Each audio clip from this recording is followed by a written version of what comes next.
Hi there again, this is Thomas Ellenberg recording on Christmas Day 2007. I am the author of Uncle Tom's Classroom, How One Public School Teacher Awakened His Students to the Cosmic Super Self Within, and one of the participants in this wonderful video series, Out and About with Brewer and Berg.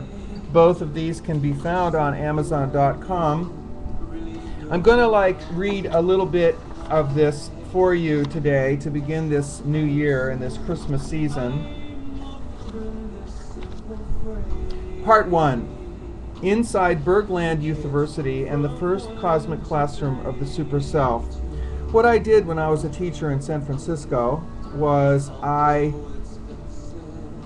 allowed my children to close their textbooks and to open up their hearts to self-discovery, self-realization, self-actualization, and an in-depth exploration of their true identities. What they discovered was that the system was trying to teach them to become pliant Uncle Toms, while the truth was, and this was something they discovered themselves with my encouragement and the free speech that we offered them in my classroom. They discovered that they were super beings. They discovered they were the superheroes that they themselves always loved to watch in their movies. So anyway, I begin part 1. Inside Bergland University and the First Cosmic Classroom of the Super Self. Mankind stands at an extraordinary turning point. New knowledge has given us an almost divine power which can be used for either creation or destruction. New technology now offers us the power of the gods. Let you see a little more of Hawaii out there. A power that can transform our planet. As you can see, they do a good job out here in the islands. How we individually and as a race choose to understand, integrate, and express the two opposite poles of power, creation or destruction, will determine the course and the future of our civilization. We are the generation that will write the next chapter in the ongoing story of the human race. We share a collective responsibility to awaken now. We share this responsibility. The world will be unified either through destruction or by means of a radical shift in the consciousness of man. Let me turn down the music here. This creative shift in consciousness can only come through a higher, more classical form of education. We are living in what the Greeks called the kairos, the right moment for a metamorphosis of the gods.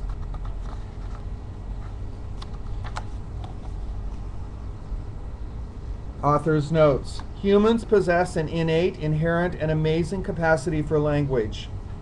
The sudden emergence of language as a cognitive structure seems to support the idea that mankind does in fact develop through a series of quantum leaps in language acquisition. The process by which the human mind creates language is a total mystery and seems to indicate that there is a transcendent consciousness or supramental intellect operating through us in our evolution. Daniel Pinchbeck. And then I go on to introduce my ideas. We are at a transitional moment in our history and in our evolution as a species.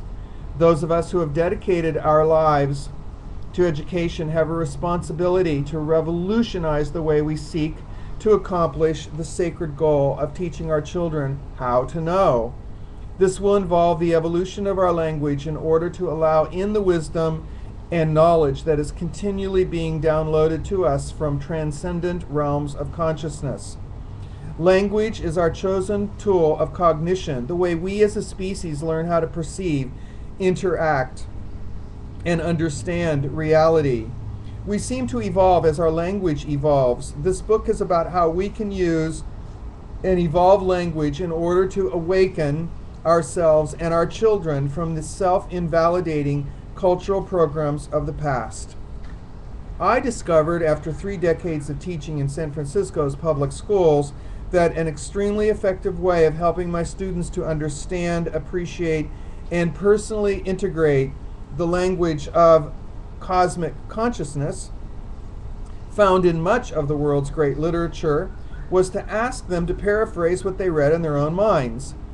This technique empowered them to mind meld, as Star Trek's Dr. Spock would say, with the most awake minds of recorded history, and access the extraordinary power contained in the quotations. And I use quotes like Ralph Waldo Emerson, where he says, "The same voice that spoke through Plato, Socrates, and Shakespeare speaks to us today if we would just open our minds and listen." Or Carl Jung, "If a sufficient number of individuals allow in the experience of the coming of the higher self, we may just possibly be spared the most destructive features of the coming transformation in consciousness." It really is time to set our children free. This is a pivotal moment in history when we must begin to liberate the younger generation from the false belief systems of old millennial thinking, while there is still time to save our world for them, for it will be their world. As I write this, I can almost hear the Moses archetype within me shouting at all our cultural pharaohs, "Let my people go, let our children go now." And I quote here Terry Cole Whitaker, one of my favorite teachers. She said, "The younger generation knows that the system which controls the world at this time is no longer working very well. That's why they're angry. Our children have so many superpowers within them which could free them from the enslavements of the past if we'd only teach them to remember who they really are." And then I quote John F. Kennedy when he said, "Let every nation know that we shall pay any price to assure the survival and success of liberty." We of the older generations must courageously connect the dots once and for all and admit that one of the main reasons America has been going through a dumbing down process is because of how we are miseducating and tyrannizing our children into docile submission. It doesn't take the intelligence of a rocket scientist to see the connection between the way we spend 12 years terrorizing our kids into absolute and total subservience and the way the masses have acquiesced to a new negative paradigm that sees life on Earth as a never-ending war on terror. The post-9/11 new language of terror and fundamentalist thinking that our governments, mass media, and some of the organized religions have programmed into our cultural conversation have attempted to blind and deafen us to the cosmic call that is asking us, even demanding that we wake up now while there is still time to save this beautiful, beautiful planet we call planet Earth. And then I quote Thomas Paine when he says, "Those who expect to reap the blessings of freedom must be willing to undergo the fatigues of truly supporting it."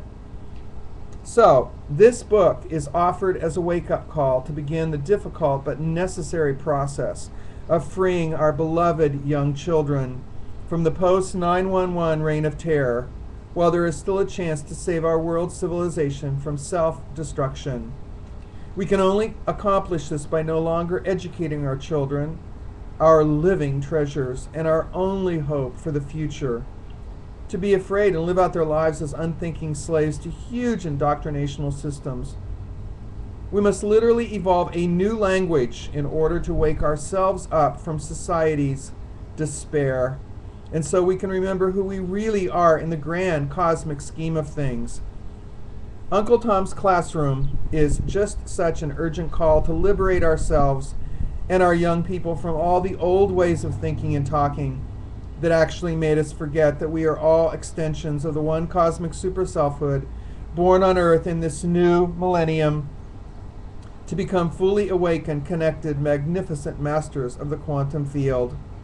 And then I quote Abraham Lincoln right here, where he says, "I have had so many evidences of divine direction, so many instances when I have been controlled, felt guided by some other power than my own will. I cannot doubt that this power comes from another dimension, from above. And all creation is a mine, every man